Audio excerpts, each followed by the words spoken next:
dostlar, bu videonu tək açıram çünki Aytaç xalanım hələ makyajını bitirməyib və biz məcburuq ki, onun hazırlanmağını gözləyək. Hal-hazırda 2 vizajist Aytaç xanımı hazırlayırlar. Menecerindən zəng gözləyirik ki, özü hazır olsun. Xüsusi Ayız maşallah desini içir, yudumlayaraq makyajının bitməsini gözləyir. İnşallah bitər isə biz bir gün video çəkəcəyik. İkinci video 3 ay sonra yayınlanacaq. Salam dostlar, YouTube kanalımıza xoş gəldiniz. Hamınızı salamlayıram. Çox təsadüfi bir şəkildə biz bu başladığımız yolda vaz keçmirik. Bəli, ikinci videomuzu çəkirik artıq. Ümid edirəm çox uğurlu olar. Birinci videonun feedbackləri haqqında danışmaq istəyirsən başlanmışda. Məncə çox qəşəng bir fikirdir feedbacklər haqqında danışmaq. Evet, çok dahi arkadaşım benim. Yani aslında çevremizdeki insanlar çektiğimiz videoları beğendi. Videonu daha doğrusu beğendi. Tabii ki bir iki tekniki problemler hakkında reyler aldık. O da çok normaldi çünkü daha yeni başlıyoruz. Buradan bize feedback gönderen bütün dost tanışlarımızı, bütün Çok izleyicilerimizi teşekkür ve... ederim. Evet, feedbacklerimiz pis değil. Ümumi olarak mevzularımızı, videonun editini falan beğenmişler. Bu arada editimi ben eləmişdim uşaqlar. Bunu demişdik. Her videonun başlangıcında bu mütləq bir vurgulanacaq da dostlar.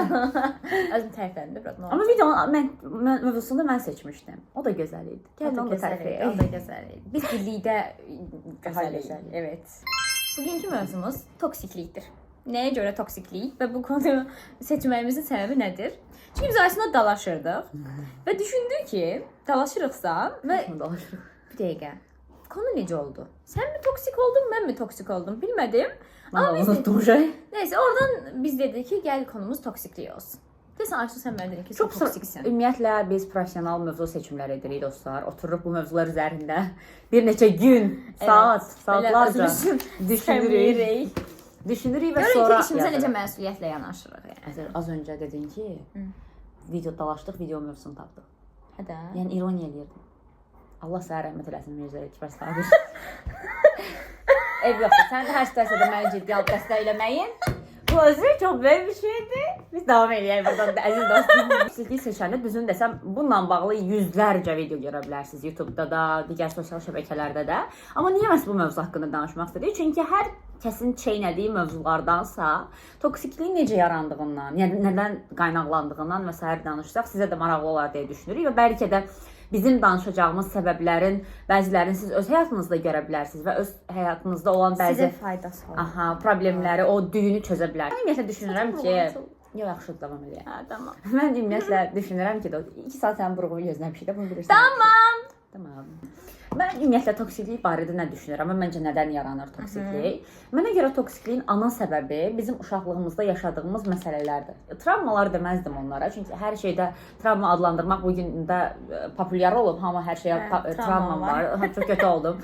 Yox, əlbəttə ki bizi incidən şeylər var, amma bu arada çox kiçik bir hər şeyə çıxacağam. Çox yaxşı bir video görmüşdüm. Deyir ki, biz o qədər hər şeyi, yaşadığımız hər xırda şeyi travma deyib, travma altında böyük bir şey olaraq lanse eləyirik ki, göstəririk ki, bu artıq bizim həyatımızda, həyat fəaliyyətimizi çətinləşdirməyə başlayır. Yəni bizim valideynlərimizin heç travma demədikləri o qədər yaşadığı ağır şeylər var ki, onlar heç onun fərqində deyil.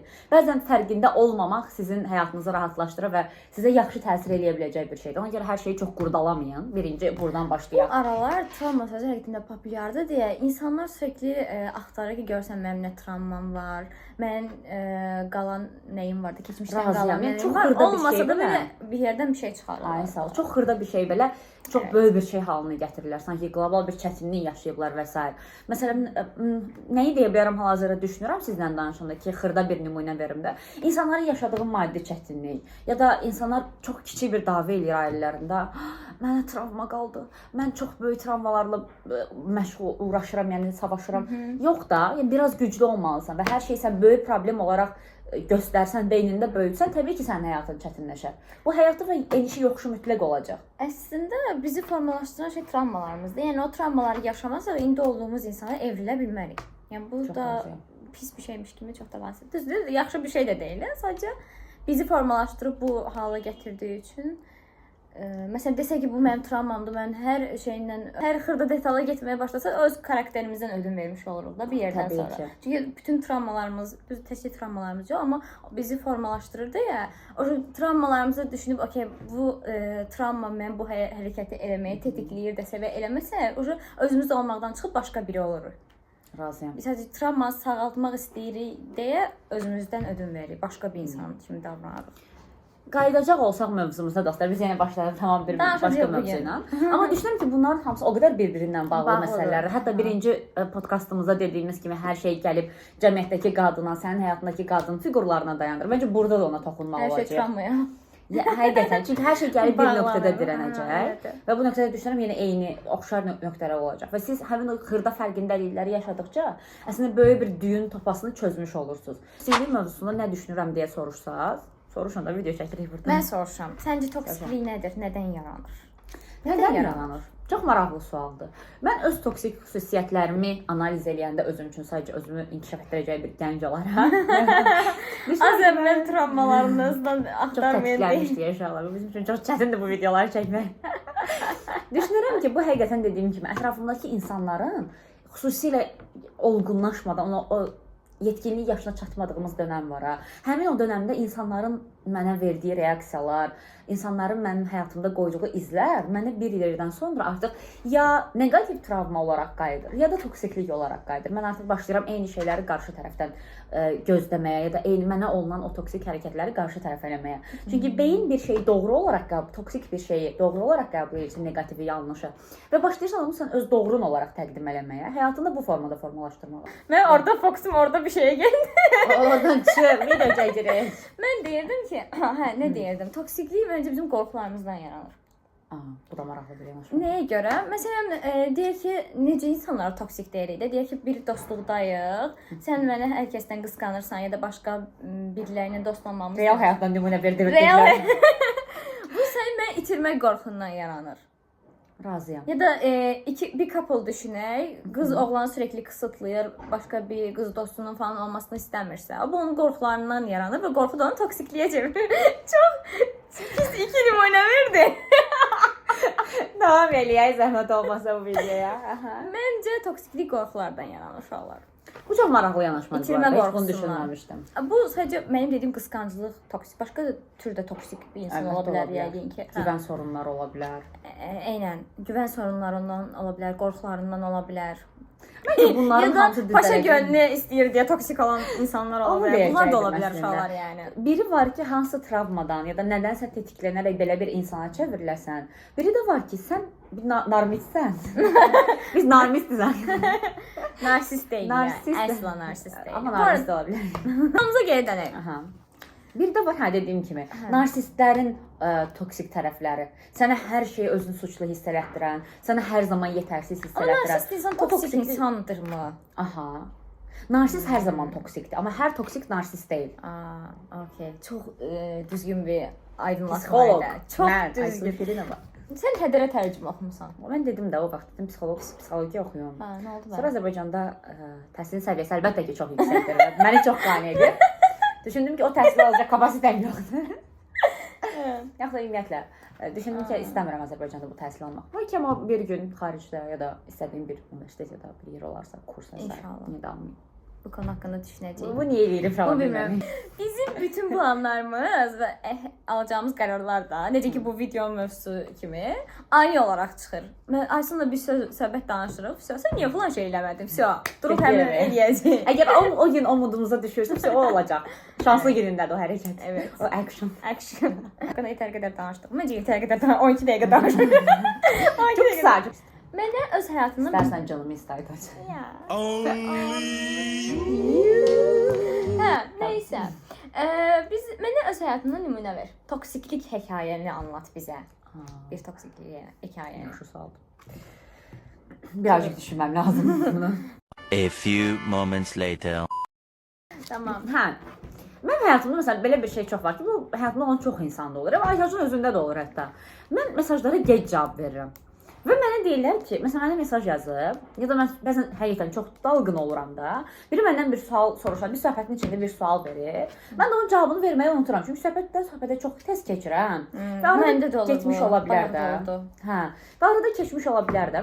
İnsanlar artıq başlayırlar ki, sən niyə mənə cavab vermədin? Mən bunu soruşdum, niyə demədin? Nə bilim, ya da atamın mesajına 2 dəqiqə gec cavab verim. O, polisə zəng edir, bütün dünya qırmızı alarma keçir, Aysun hardadır? Sən niyə mənim mesajıma gec cavab yazırsan? Ona görə mən artıq çox stresslənməyə başlayıram. Bu mənə atam toksik deyir. Hocam, səni çox istəyirəm, nə olar, dalaşmayın. Yəni ümumiyyətlə də çox insan bunu eləyir də, dostlarım olsun ya da evdəkilər falan mesaja gec cavab verəndə başa düşürəm, narahat olursunuz ya da nəsə vacib bir şey ola bilər, gec baxın. Bəzən olur ki, görmürəm ya da nəsə ola bilər də insan. Mən də insanam, kamyon deyiləm. Nəysə. Gec cavab verirəm və bu mənə problem olur. Bir yerdən sonra artıq mən hiss eləmişəm, mən çox stressli hiss edirəm. Mən harda oluramsa olum, nə edirəmsə eləyim, mənim bir gözüm həmişə telefonumda olur ki, mən baxım kimsə mesaj yazar, görmərəm, ona cavab verim və s. Dostlarım burada kötü yorumlar yazacaqlar, bizim mesajımıza hələ də cavab vermirsən. Amma çalışıram da Aysunun mesajına cavab ya da vermədiyim insanlar var. Ana danışamadım. Ay inanmıram, niyə burada aşağıda məni? Boş ver, yaxşısan. Xoşa gəl. Sən bihtiyar Ziya gəlsin. Buraya ya. Uşaqlar, hələ də mesajınıza Aysun cavab verməyibsə, bir il sonra geri dönüş eləyəcək. Məsələn, bir dənə xahiş edirəm. Deyərsən ki, mən Aysunun ən yaxın dostuyam və mənə də gec cavab verir. O biri dostlarım məndən inciməsinlər. Uşaqlar, mən Aysunun ən yaxın dostuyam. Ən yaxın podruqasıyam. Amma mənim də mesajıma gec cavab veriniz. Çox sağ ol. Və bilirsiniz necə olur? Mən sinir oluram. Söhbət eləyirik də danışırıq. Stres olur. Hal-hazırda stresslənirəm. Çox stresli istəyirəm. Söhbət eləyirik də danışırıq. Hə, vəsə. Yazdı mənə, deyək ki, saat neçədir indi? 14:41-dir. Yazdı, mən də 14:41-də həmin saniyə cavab verdim də. Yoxdur, yenə hələ də saat 14:41-dir. Ya, Aysun cavab vermir. Çünki mən mesajı yazıram. Nə edirsən də o şeydə 2 saniyə gözləyirəm. TikTok videoları falan var, belə. Telefonu yazırsan sonra İntikamını böyle almamalıydın. sadəcə nümunə göstərmək istəyirəm. Reklam olacaq, marka göstər. Hə. Şey mi oldu? Yəni telefonu havaya mı uçurdu? Yoxdur, mən mesajı yazıram, sonra keçirəm TikToka ya da YouTube'a. Mən oraya keçdimsə, bu şey kimi Biz söhbət eləyirik. başa düşürəm. Heç cavab gəlmədi də, mən gözlədim biraz 10 saniyə falan. 10 saniyə TikTokda yaşasan nə olacaq ki?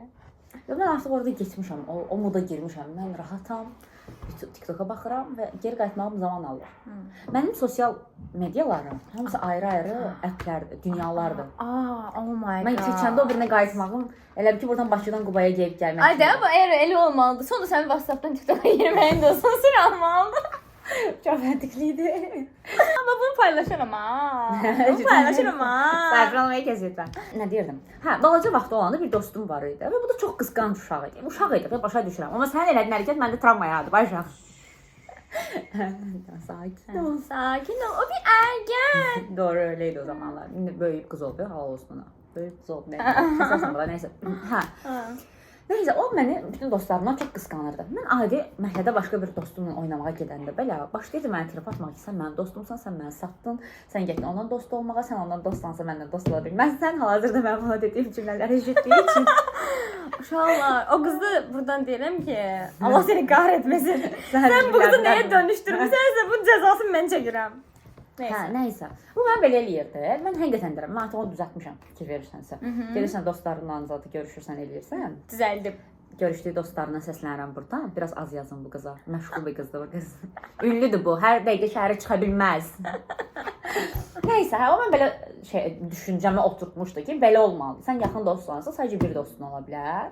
Bu arada mən bu düşüncə ilə həll də razıyam, amma biraz daha dəyişmiş formada əlbəttə ki. Aysunun mənə zorla qəbul etdirməyə çalışdığı ideya bilirsiniz nədir? Sənin həyatında sadəcə bir insan ola bilər. Bir insan ola bilər demirəm. Bax, deyir çox ki, insan ola bilər, amma biri ən yaxın dostun ola bilər. Deyir ki, məsələn, sənin sadəcə bir arkadaşın ola bilər. Başqası sadəcə tanışdır. Şey ola bilmərsən, best friendin ola. Sən iki best friendin ola bilməz. Bu cümlə çoxdur. İki best friend ola bilməz bir insanın. Bir insan ayağına tikan batanda, bunu başqa nümunələrlə də verə bilərəm, amma bu sosial bir mediadır. Burada çoxlu insanlar var. Ona görə daha mədəni formada izləyirəm fikirlərimi, düşüncələrimi. Sənin ayağına tikan batdı. O an əlin telefona getdi. Sən bir qrupa zəng eləyə bilməzsən, başa düşürsən? Niyə? Qrup zəng eləmək olur da. Yox da, indi olmaz o qrupa zəng eləmək. Çünki o dikan batanda sən demirsən falan qrupu yığım, falan kəsə deməliyəm. Tək bir insan gəlir ağlına və o insan da sənin best friendindir, ən yaxın dostundur. Onunla danışandan sonra deyərsən ki, ayda yığım bəlkə bu mənə nəsə kömək eləyər. O dostunu da yığa bilərsən, ikinci dostunu. Ya da denk gələndə deyə bilərsən ki, belə bir şey oldu başqa bir dostuna. Amma zəng elədiyin, bax sən o adama aidsən. Evet. Mən belə düşünürəm. Məsələn, mövzudan çox yayındırdım məni. Sorry. Hətta sən arkadaş bu dedin ki, o sən belə bir travma. Məsələn, məndə belə travma yaratmışdı və mən də artıq dediyim o yansıma məsələsi var idi. Mən də onu yansıdırdım. Mən də hamıya, bütün dostlarıma, həyatımda olan bütün dəyər verdiyim insanlara toksik yanaşırdım ki, sizin həyatınızda sadəcə mən ola bilərəm. Çox çəkib ondan. Kalp krizi keçirəm. Bu məndə mənfi nəticələri gətirib çıxarmışdı. Amma dediyim kimi, mən o aydınlanmanı yaşadım ha, bu toksik xüsusiyyət məndə nəyi əks etdirir, nəyin güzgüsüdür bu mənim həyatıma tutulur bu dəqiqə. Mən o fərqindəliyi yaşayandan sonra artıq dəyişdiyimi düşünürəm. Hansı toksik xüsusiyyətlərimdən danışacaqsan, tapa bilsən. Əlbəttə ki, bilirəm ki, yoxdur. Mən soruşum səndən. Toksik bir xüsusiyyətini ya da səndə nə güzgü tutub ki, sənə bunu başa düşəsən, sən bunu mənə anlat. Toksik bir özəlliyimi. Və necə fərqinə vardın ki, bu nədən qaynaqlanır bu toksiklik səndə? Məncə başarı konusunda bir toksikliyim ola bilər. Necə bir şey? Ya bir şey mənim potensialımı aşsa belə, mən onu eləmək məcburiyyətindəymişəm kimi hiss edirəm. Deyək ki, məsələn, yəni hər kəsin bir potensialı, hər kəsin bir, nə bilim, zəka səviyyəsi ya da nə bilim qismətinə yazılmış bir bacaracağı şeylər var da. Amma mən elə bilirəm ki, hər zaman ən yaxşısını eləməliyəm. Hər zaman ən öz potensialımı belə aşıb eləməliyəm. Mükəmməliyyətçilik. Bu arada mükəmməliyyətçilik məncə ən çətin toksik özəlliklərdən biridir. Və mən düşünürəm ki, bunu ailəmdə də elə bir təəssürat yaratmışam. Daha doğrusu bu şeyi mənə ailəm yaradıb ki, həmişə ən yaxşısını bacarmalısan, üst leveldə olmalısan, hər şey özündən, öz potensialından belə daha yaxşısını bacarmalısan. Bacarmalısan yox, bacararsan çünki sən elə bir potensial. Bəlkə mənə elə bir potensialım yox da. Burası çiyinlərimi o yük minib ki, ya, okey, dəstək olmadı. Amma bir yerdən sonra sənin çiyinlərinə bir yük minir də, başa düşürsən. Sən bunu eləyə bilirsən, sən bunu da eləyə bilirsən. Bunu eləyə bilərsən zaten. Və sən də eləyə bilməyən də çünki potensialın çatmır axı bir yerə qədər də, sən də bir yerə qədər. Çatmır, eləyə bilmirsən, və başlasan ki, şey olmalı ki, mən heç bir şey bacarmıram. Problem məndədir. Hə, əgər bunu eləyə bilirəmsə, eləyə bilmirəmsə, okey, mən hardasa səhv elədim, mən laqeyd yanaşdım falan. Başlayırsan özünü yeməyə. Məncə mənim ən toksik xüsusiyyətim budur. Və bu ailədən gəlir. Eynən. Məsələn, mən indi bu dəqiqə normaldır da, hər tələbənin kəsri ola bilər də. Kəsilsəm, mənim ailəm üçün belə şok kimi bir şeydir. Yəni, sən necə kəsilə bilərsən? İnsanam da normal olaraq bunu kəsilə bilərəm. Yox, məsəl nümunə gətirirəm də, yəni. Ümumiyyətlə, hə. Nümunə gətirirəm. Bunlar üçün belə şey olar ki, Aytac necə kəsilə bilər? Sən necə kəsilə bilərsən? Məsələn, yaxşı bir sualım var. Səncə sən bu fərqindəliyi yaşayandan sonra bu mükəmməliyyətçiliyin biraz azalıb? Azalıb, amma yenə də var. Görsən, bir an içində özümü tuturam ki, mən burada səhv elədim, bunu düz eləmədim, ya da bunu az oxudum, ona görə olmadı. Mən bunu eləyə bilərdim. Elədin də, əlindən gələni elədin. Nəticə olmadı da. İndi neyəsən, vurub özünü öldürəsən. Amma mən vurub özünü öldürürəm ki, niyə bu belə olmadı? Mən bunu necə eləyə bilmərəm? Amma məsələn bir şey deyim. Məncə bu bir sənə bağlıdır. Sən o qədər ən xırda detala qalıb orada ilişib çox dərinə gedirsən ki, elədiyin işin yaxşı tərəflərini əsla sorğulamırsan. Heç öz yaxşı tərəflərini də heç vaxt sorğulamırsan. Və ona görə sənin həyatında həmişə bir nəfər lazımdır ki, gərək o sənə desin ki, bax sənin yaxşı şeylərin də var. Bax bunlar da var. Sən bunu bacarırsan. Bəlkə burada nəsə əski idi, amma sən bunu bacarmısan. Məsələn, YouTube-a başlamağımızı da bəlkə gecikmək oldu. Hə, çox özü də. Mən beynimə yazıram səndən bağlı hər detalı. İşte böyle atacaksın. Səncə sənin ətrafındakı ən toksik karakter kimdir? Bunu deyəcək qədər cəsarətlisən mi Aytac? Toksik karakter. Bu arada uşaqlar bir şey deyim. Öz toksikliklərimdən tam da arınmış olmasam da, yəni əslində toksik bir insan deyiləm. Əslində sadəcə bir-iki toksik özəlliyim ola bilərdi. Amma məncə arınmamışam. Niyə elə baxırsan mənə? Özümə baxırdım, hə. Amma məncə mənə bu həyatda nə qazandın, nə elədin, necə bir uğur qazandın desəz, bu cümlə çox pis oldu. Seriöz bir şey deyirəm. Nəysə, mən bunu deyərəm ki, toksik insanlardan arınma. Çünki həqiqətən də bir insan mənim həyatıma toksik bir təsir eləyirsə, mən o insanı almışam, belə həyatımın qırağına qoymuşam və çox sevsəm də, çox önəmsəsəm də, mənim üçün çox özəl bir yeri olsa da, bir sürü anımız olsa da, onu içəri girməsinə icazə verməmişəm. Yəni özümü qoruya bilmişəm. Və bu arada sən o qədər də demək ki, toksik deyilmişsən. Yəni hər zaman üçün sağ ol, Allah razı olsun. Yəni sən şutlamamışamsan. Bu sesli videolarda mən necə davranıram? Bilirsən nəyə görə? Çünki sən toksikliyin mənə heç bir psixoloji ya da həyatıma təsir edən bir toksiklik olmuyordu. Sadəcə məni sevdiyin üçün insan başqa podruqalarına falan qısqanmısan. Bu heç. Başqa podruqalar havaya girməsin. Ona görə qısqanmısan da. Yəni bu mənim heç bir şəkildə yəni ciddi bir təsir eləməyib də mənim həyatıma bir problem yaratmayıb mənim həyatım. Ona görə. Yaxşı, sənə problem yaradan o toksik karakterlər kimlər? Adını çəkməsən də olar. Necə bir toksiklik səni o insanı sənin həyatından çıxarmağına gətirib çıxara bilər? Gəl bu videonu deyək ki, insanlar da əgər onlara bu şeyləri eləyən insanlar varsa onların həyatında, biraz qarışıq cümlə oldu amma məncə başa düşdüm. Hə, o insanları çıxarsınlar ya da çıxarmağa çalışsınlar, ən azından sərhədlərini bilsinlər. Və ikinci bir sualım, onu da çox üzr istəyirəm. Sərhədlərini necə belirləmisən? Okay, birinci sən cavab verim, sonra ikinci sən. Bunu bir yere yaz çünkü ikimizin de B12 eksiği. İkimizin de B12 eksikliği var. Mesela burada bir şey danışırıq ki, videoda bunu çəkərik, onu çəkərik də. Sonra gəlir yadımızdan çıxan görə yazırıq ki, heç şey unutmayaq. Evet, ilk önce benim bir toksik bir arkadaşım var idi. Tabii ki kim olduğunu sizə deməyəcəm burada. Siz bilərsiniz, tanışana biləcək. Deyibət çıxır uşaqlar, gəlin söhbət edin. Məncə, bu arada ancaq bu şeyləri mən verəm. Kötü anılarımı mən, bütün travmalarımı burada anlatırım. Anlatacağım ama şu an mənim travmam yoxdur, bilirsiniz. O qədər sağlam, düşüncəli, olgun. Ya sadəcə mənim deməyə cəsarətim var. Adını da bilmirəm amma hadisələr. Neysə uşaqlar, var deyim də. Mən bir arkadaşım var idi. Və deyək ki, sənlə bir şeylər, bir problem yaşayırıq. Bir şeylər yaşayırıq. Bir zaten bir konu çok aydın olmasın diye bir yerlerini kese dağıtacağım da diye. Biz seninle arkadaşız. Biz seninle sevgiliyiz. Sen diyorsun bu perde boş. Neyse de biz arkadaşız. Koluma vururuz video çeker. Şu arkadaşıma heyecanlı bir şey anlatıyor. Arkadaşınız var, elə təsəvvür edin. Uşaqlar, bir arkadaşınız var.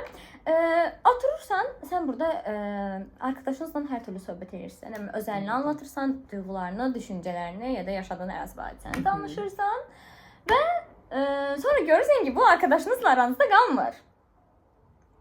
Sən arkadaşınız bu. Hə. Arkadaşınız aranızda qalmır. Hə. Və sonra bu yəni sir bildiyiniz, arkadaşınıza anlattığınız bir şey, hansı ki başqa biriləri bilsə problem olar. Olay ciddiləşdirəcəklər. Başqa biriləri bilsə problem olar. Amma siz güvənirsiniz, arkadaşınıza anlatırsınız da. Çünki insan içində qalanda həqiqətən yığılır və bir dost nə üçündür? Danışasan, rahatlayasan, dərdini bölüşəsən də. Mən də gəlirəm, sən dostumsan, sənə anlatıram. Deyirəm ki, belə problem oldu, mən belə bir reaksiya verdim ya da ortada heç bir səbəb yox idi, sadəcə ürəyim belə bir şey eləmək istədi və bu mənim başıma bir problem açdı və s. Dedi, türətin beyninizdə nə qədər türətə bilirsiniz. Hayal gücünüzü bırakıyorum arkadaşlar. Neyse və heç kim bilməməlidir bu konu. Çünki birincisi sənin üçün problem olur. Və arkadaşınız da heç kim bilməyəcəyinə falan söz verir. Neyse də bu söhbət burada bağlanır. Siz gün görürsünüz ki, bilməməsi, hansı ki özellikle vurgulamışdınız ha, bu insan bunu bilməməli. Bu insan bunu bilməməlidir. Özellikle vurgulursan ki, bu insan bunu bilməməlidir. Bilsə mənim üçün problem olur. Amma sən gün görürsünüz ki, o insan onu bilir. Qabağına çıxır ki, sən bunu necə eləyə bildin? Necə belə bir hadisə baş verə bilər? Sən bunu nasıl yaparsın lan? Və sən gəlib həmin arkadaşına deyəndə ki, bu sadəcə sənə demişəm də, başqa heç kimə deməmişəm. O da sizə qayıdır deyir ki, ən əsl birisi ya da qayıdıb deyəcək ki, ya sən yaxşılığın üçün elədim. Bu bilinməli idi. Sən bir daha belə bir şey eləməyəsən də. Yəni bu cəzanı almaq sənin üçün yaxşı bir şeydir, güya. Sən cəzalandırıldın buna görə şey oldu. Düzələcəksən. Hə, düzəldim.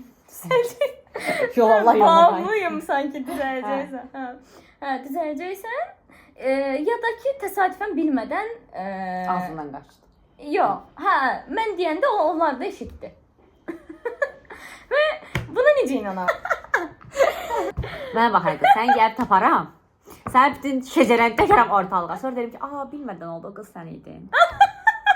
Əsəblərim oynadı. Dilim sürüşdü. Dilim sürüşdü, birdən ağzımdan çıxdı. Ağzımın kemiği yox. Kemiğiydi o. Dilimin kemiğiydi o. Dilim, nəsə bir şeyimin kemiği. Neysə, nə işdə? Özünüzü yığışdırın. Başlayalım. Mən aslında özünüzü yığışdırın deyim. Mən köynəyimin buralarını falan düzəldim. Mən belə qorxdum abla. Hə, neysə belə. Belə, hə, ən nifrət elədiyim toksik insan tipidir ki, bir şey eləyir, deyir ki, sonra sən yaxşılığın üçün eləmişdin. Mən sonra konu bilirsiniz nəyə gəlir? Yəni o mənim güvənim sarsıldı da. Bir də həmin insan necə, yəni təsəvvür siz belə bir hadisə baş verir. Necə insana güvənərsən, gedərsən təzədən bir şeylərini anlatarsan da. Sonra anlatmadığın üçün də kötü arkadaşsan nə olursan ki, niyə mənim sənin ən yaxın arkadaşınsan, mənim bundan niyə xəbərim yoxdur? Məncə sən o şey, bu kimi şeyləri o yaşında yaşadığın üçün çox yaxşı bilirsən sərhədlərini necə çizməlisən. Suallar. Toksik arkadaşınız varsa, sizə negativ bir təsir eləyirsə və sonra bu negativ təsir siz gəlib ona, mən həmişə dostluqlarımda açıq olmuşam. Açıq olmamışammı? Bəzi mövzuları həqiqətən açıq olur. Sərhədlərini bildirmək konusunda cidden çox açıq bir insan olmuşam. Həmişə təqdir etmişəm sən bunda. Məsələn, bir Aysun bir şey mənə incitdisə, mən gəlib açıq-açıq Aysun'a deyəcəm ki, sən bunu incitdin. Bəzən saçma tiplər atıram, amma o minik şeylər. Amma ciddi bir konu varsa, hə, mən də ciddi şəkildə gəlib deyirəm. Deyirəm ki, məsələn, sən bunu elədin, bu mənim xoşuma gəlmədi. Amma sən yenə onu eləməyə davam edirsənsə və mənim sən bağışlamağımı gözləyirsən, bu absurddur. Çünki bağışlamayacağam. Soyuyana kadar seviye taktiğim. Mən də həqiqətən bir anlıq və qırılır bir şey və bir daha nə eləsəm də o insanı sevə bilmirəm. Və səndə bu soyuyana qədər gözləmirsən məncə. 1, 2, 3-cüdə bitdi uje. Və onu məntiqindən eləyirsən. Bilirsən, niyə? Çünki sonra vicdan əzabı çəkməyim ki, yəni bizim yaxşı bir arkadaşlığımız var idi. Mən ani bir əsəblə qırdım da. Yəni bir insanın bir iki dəfə bir şey gözümə batdısa, üçüncüsündə uje vəsə. Bir dənə toksiklik testi eləyək. Toksiklik testi. Yes, görək hansımız daha toksik. Ki məncə o %100 daha toksik çıxacaq. Çünki mənim çox xırda bir toksikliklərim var. Amma onun çoxdur. Adımızın altına mən işarələr qoyaram. Kim həmin o xüsusiyyət varsa ya da sualın cavabı evetdirsə, evetlərə plus qoyarıq. Sonra sayarıq cavabları. Tamam. Birinci sualıq. Siz də bu testi aşağıda eləyib bizlə nəticələri bölüşə bilərsiniz. Həmçinin xahiş edəcəm ki, yorumlarda ən çox toksik olduğunu düşündüyünüz bir dostunuzu etiketləyəsiniz. Ay hə. Ben gidip Aysun'u etiketleyeyim. Bəlkə düzəldə bilər o insan ona görə. Yoxsa bizim əsla insanların münasibətlərinə pis bir zərər vermək kimi zərərin yaxşısı olmur. Zərərin harasından dönsən yaxşıdır amma. Okey, başlayaq. Testimizə başlayaq. Aha. Başqa birinin başarılarını, uğurlarını küçümsəyirsən ya da önəmsizmiş kimi görürsənmi? Asla. Mən də yox. Baxır kimin də? Ne? Bu çox baxır kimin evi? Bir şey deyəcəm. Yox, bir dənə deyəm. Bir sənəcə. Bu çox çelişkili bir sualdır. Niyə? Məsələn, nə bilim, belə çox absurd bir şəkildə bir şey eləyir və bunu uğurmuş kimi göstərirsə, mən küçümsəyərəm ki, yəni deyək ki, buradan durub ora qədər gedimsən və bunu abarta-abarta deyirsən. Mən bunu elədim. Amma mən necə düşünürəm? Əgər buradan ora gedən 2 yaşında bir uşaqdırsa ya da 1 yaşında bir uşaqdırsa, demək ki, onun üçün həqiqətən böyük bir uğurdur. Amma yəni bəlkə elə deyil. Abi bu çox çelişkili bir sualdır. Mən yox, sənə plus qoyuram. Mən sənə bildim ki, sən plus küçümsəyirsən içində. Oxu. İnsanlar tez-tez eleştirir misiniz? Eleştirirəm, yalan deməyəcəm. Mən də. Getdik. Amma kimisə şey eləmirəm də, demirəm onu üzünə qarşı ki, yargılamıram. Sadəcə Açıqdan söhbət eləyəm ancaq ehtiyacan söhbətdən. Amma bu şeydir, mən bir insanın üzünə deməsəm belə, mən baxışlarımdan hiss olunur onun. 100%. Çox net hiss elətdirirəm də ona. Next. Öz səhvlərini qəbul etməkdə çətinlik çəkirsənmi? Mən yox məncə. Mən yox. Mən çəkirsən. Ay qız, bütün video boyunca danışmısan ki, mükəmməliyyətcə özümü yargılayıram, özümü əzirəm, sorğulayıram. İndi isə səhvimi qəbul edirəm. Səhvini qəbul edən belə eləyir. Zorlanıb, mən eləməklə çətinlik çəkirəm biraz. Hə, çəkirsən. Mən düşünüm biraz. Bəzi, yox, heç nə də çəkmirəm. Və bəzən düşünürəm ki, ayda eləməyəydim. Aysun çəkmir. Çətinlik çəkmir. Yox, çəkirsən. Necə çəkirəm? Dəqiq, bu cümlə çox qarşı. Səhvini qəbul etməkdə çətinlik çəkirsən, çəkmirsən? Mən çəkirəm, ona görə cümlə qarşıda. Mən səhvimi qəbul edirəm. Hə. Çətinlik çəkmirsən qəbul eləməkdə. Yüngül var idi, amma qəbul edirəm. Sən səhvi qəbul eləmirsən, Murat. Qəbul eləməməkdə heç bir çətinlik yoxdur, siz deyirsən. Yox. Sən səhvi qəbul eləmirsən. Sən gəl oturum xırdalığına qədər deyəm, sən yenə deyəcəksən öz bildiyini. Bu arada mənim hamısına plus qoyub deyəsən mən toksikəm burada. Özümün minusları qoyursan. Ay, yaxşı, gəl bunu da çətinlik çəkdiyimiz anlarımız hamımızın olur deyə səhvlərimizi qəbullanmaqda. Cüz qoyuram. Ya aslında Manipulyasiya elədim mən, yoxsa. Bilirsiniz necə? Məsələn, Aysun deyirəm ki, bu şeydə yanlış bir addım atmısan da, bu konuda yanlışsan. Aysun deyəcək, yox, mən elə əsla elə düşünmürəm. Sən necədir? Bla başlayacaq. Aysun tanıyır, hər kəs bilir ki, Aysun cümləyə belə başlayır. Əsla qatılmıram. Əslində bilirsən necədir? Elə başlayıram. Əslində bilirsən necədir? Bununla da cümlə getdi. Üstündən bir həftə ya da 2 həftə keçəcək. Fərqli bir ortamda oturmuşuq, konu fərqlidir. Tak diye Aysun qalib verəcəm. Mən əslində düşündüm. Həqiqətən də bu konuda mənim Aytac deyəndən sonra öz eleştiri yapdım. Deməli qəbul eləmişəm də. Deməli çətinlik çəkmirəm. Həmin dəqiqə eləmirsən ha. Güc çata bilər də insan. Onu çəkməmişsən yaxşı. Mən hər bir dəfə görməmişəm ki, Aytac bir mövzuda desin ki, hə mən səhv eləmişəm də burada. Qələt eləmişəm, bir səhvim olub. Hər dəfə o hərəkətlərindən göstərir. Gələcək belə pişik kimi gələcək. Məncə sən Aysun'a əfəcək qucaqlayacaq. Hə, bilirəm ki, bu bilir, səhv elədiyini bilir, peşman olub. Amma o dilinə gətirmək asla. Əslində mən deyim ki, mən çətinliklə qəbul eləmirəm. Hə. Nerede? Bunun da səhv olduğunu görürəm. Tam olarak bundan bəhs eləyirdim mən bayaq. Evet arkadaşlar. Növbəti sual. Soruş. Başqalarını suçluyursunuz mu? Yox. İnsanları suçluyuram bu arada. Bir problem yaşasa, təbii ki öz səhvlərimi də qəbul edirəm, amma insanları suçluyuram. Yaxşı, Sən belə eləməsəydin, mən belə şey eləməyəcəkdim. Sən məni əsəbləşdirməsəydin, mən bu qədər aqressiv olmayacaqdım. Suç sənindir. Həmişə belə deyirəm ki, Aytac sənə incimişəm. Deyirsən mən belə eləməsəydim, mən səni incitməyəcəkdim. Çıldırıram, çıldırıram. Çünki bunu hər kəs bilir. Mən bütün arkadaşlarım, bütün çevrəm bilir ki, mən bir şey eləsin, mən bunu sizə 5 qat artıq qaytaracağam.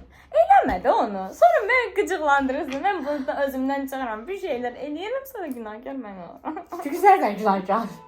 Amma konu bilsiz nədir? O deyirlər, kimsə beni niyə üzdüyünü demədi, hamı verdiyim reaksiyaya şey elədi. Sən reaksiya vermirsən, Ürəyim, sən reaksiya vermirsən. Biz barışırıq, sonra sən soxursan iynəni. Xərçək sənə qıraqsan nəsə, ondansan sən. Yaxşı. Amma mən buna minus qoydum, çünki mənim həyatımda suçladığım bir-iki insan var. Həmişə onları suçlama eğilimindəyəm ki, bəzi şeylərə görə suçlusu olmaq. Amma genel olarak insanları suçlamırsan. Nə o qədər də yox. İnsanların mutluluğunu kıskanır mısın? Heç kimin mutluluğunu qısqanmaram, çox şükür. Evet, ben de kıskanırım. Buna minus gəlir. Eğer siz birinin başarısını kıskanıp ve bunu şey ediyorsunuz, onu gösterirsiniz, o insan çok üzülür. Evet, çok üzülmüş. Mən üzülmürəm yəni. Mən o adamın nə qədər mutsuz olduğunu görürəm, pis olduğunu. Sadəcə diləyirəm ki, yad bir adam olsa, hə. Deyək ki, biz səninlə çox yaxınlıqda, hə. Sən uğurunda mən səndən daha çox sevinirəm, üzüntünə səndən daha çox üzülürəm. Amma eyni şey səndən görməyəndə bir şeydir. Çatlama olur da. 4 saatimiz qalıb, 5 saatimiz qalıb. Manipülativ davranışlar sərgiləyib insanları yönləndirməyə çalışırsınız mı? Evet. Heç sorgulama. Çünki biz manipülativ insanlarız. Evet. Hamı kullanır. Mən düşünürəm ki, bu bizim potensialımızdır. Bu bizim hər kəsin bir istədadı var. Məsələn, müğənninin səsi var, gedir oxuyur, pulunu qazanır. Manipülativin də yalanı var. Manipülativin də zəkası var. Kullanır, istədiyini elətdirir. Başqasının sərhədlərini aşırsınızmı, ihlal edirsinizmi?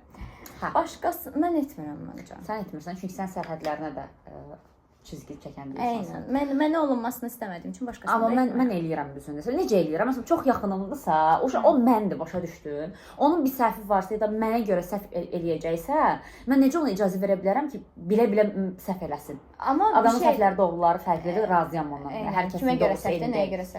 Amma mən o insanı o qədər içsəlləşdirirəm ki, o adam mənə görə səhv olan bir şey eləyirsə, mən azı çox panik oluram, onu qorumalıyam və o anlarda sərhədimi keçdiyim anlar olur. Ətrafınızdakı insanlara sürekli beni negatife boğursunuz mu? Məncə mən negatifə baxmıram, çünki mən çox pozitiv bir insanam və çevrəmdəkiləri də pozitiv. Yəni mən negativi evə gəlib tək qaldığım zaman beynim başlayır negativ sənələr üretməyə, amma insan içində düşünmürəm. Mən də çox negativ biri olduğumu düşünmürəm, amma mənə ara-ara çox pis bir drama queenlik gəlir. Sənə ani bir şey, yox, sənə ani bir şey gəlir. Ya olmasa, ya belə olsa, ya hər şey çox ani bir 5-10 saniyəli gəlir, keçir. Amma belə sən də insanları negatifə sürükləyən bir insan deyilsən. Negativ bir insan varsa həmişə onu yuxarı çəkərəm. Bu da manipulyasiya gəlir. Başqalarına duygusal bir baskı uyğulayıb istəklərini yaptırır. Bu şeydir, uşaqların ağlayıb istədiyi şeyi almaqları. Mən duygusal şeyleri. Ağlayırsan və istədiyini alırsan. alırsan. Fərqliymiş. Sabah. Mən bu sadəcə deyəsən valideynlərimə edirəm. Mən də eləyirəm. Mən sadəcə Yox, mən hamıya eləyirəm, sağ olun. Hamıya düşünmürəm. Bəlkə də sizə təcik Yaxınlar yaxın, elə amma zaten da. ekstra birinin yanında mən niyə ağlayıb özüm şeyini. Tək ağlamaq deyil də, elə düşünmə. Məsələn, öfkələnirsən, üstə çıxırsan. Onu hər kəs eləyir. Yox. İnsanlar normaldır. İnsanlar bir şey eləmirlər. Səhv eləyəndə üzr istəyirlər. Mən düşünmürəm bu arada. Mən Mən düşünmürəm ki, insanlar səhv eləyəndə üzr istəyir. Bu hal-hazırda cəmiyyətimiz elə bir yerdə deyil. Buna görə Bu YouTube gənclərin axırı hara gedir? İnsanlar sənlə vaxt keçirdikdən sonra yorğun və mutsuz hiss edirmi? No. Əksinə, mənlə Nə bilirsən, böyle şey zaman sevə gedir, səndən sonra ağlayır. Hayır da mən bunun feedbackini də alıram. Bunu Arkadaşlar insanlardan soruşmaq lazımdır. Yaxşı, sən mənlə zaman keçirdikdən sonra pis olursan evə gedəndə. Yo. Sağ ol, Allah fikirləşdik. Ay, yalan danışın. Evet, Düşündüm də o hissi. Metroda ayrılmışıq, mən evimə gəlmişəm. O hissi düşündüm. Tamam da olmuram. Əksinə mən Aysunla görüşməmişdən əvvəl daha məsələn Ay, neqativ. doğru deyil. Bu arada bir şeyin fərqinə vardım. Çox üzr istəyirəm səndən bu konuda. Mən başqa, yəni hər kəsə qarşı belə çox pozitivəm, belə deyirəm, gülürəm, əylənirəm, şey edirəm. Amma bütün ki o şeyim var ha, neqativliyim, bütün mutsuzluğum hamısı gəlib Aysun'a yansıdıram. Çünki bilirəm ki, mən mutsuz olsam, başqa bir bəlkə də mənim mutsuz olmağımı tınlamayacaq. Yəni nə bilirəm bu mutsuz olmağı. Amma Aysun o umursayacaq deyə bütün şeyimi özür dilərim. Saçmalamayı kes, ben bugün de biçimirim. Ya. Gel, testin cevapları. 1, 2, 3, 10 dənə 4, sualdı. 5. Aha, 10 5. nədir? Ay qız 5, 5. İkimiz de, yo 6'dır səndə. Hə, 10 sualdır. 5'dir, səndə 5'dir. Hə. Bəzən toksik davranışlar göstərə bilərsən, amma Farkındalıqla düzəldə bilərsən. düzəldə bilirsən. Fərqindəlik deyəndə də mən də. Fərqindəlik eşitdir Aysun. Məni 6 və yazı çevrəndəkiləri olumsuz etkiləyə biləcək toksik davranışlar Davranışlar. üzərində düşünməlisən və də mən toksik olduğumu düşünməmiş olar. Bu da bir toksik davranış. Asla qəbul etmir bu insan. Yəni yaxşı, sən mənim çevrəmdəkin, sən olumsuz bir etkin var. Sən mənə olumsuz etkiləyə bilməsən, çünki sən mənim həyatımsan. Amma olumsuz etkiləyə Niyə bu qədər belə bucuk bir video Hə, oldu? məsələn çox elə oldu. Belə dostlar, bir videomuzdan da sonuna gəldik. Ümid edirəm ki, sizin üçün maraqlı olan bir video olacaq və sadəcə dostlarımız yox, artıq yeni izləyicilərlə tanış olarıq deyə ümid eləmək, inanmaq istəyirəm. Növbəti videolarda görüşənə dək. Bu arada çox maraqlı. Bundan sonraki videomuzda əgər çatdırsaq və heç bir texniki problemlə qarşılaşmasaq, çox maraqlı və sürprizlə gələcəyik sizə. Odur ki, kanalımızı takip eləməyi, videomuzu bəyənməyi və şərhlərdə fikirlərinizi bizimlə bölüşməyi unutmayın. Sağ olun, gəl görüşlərə dək.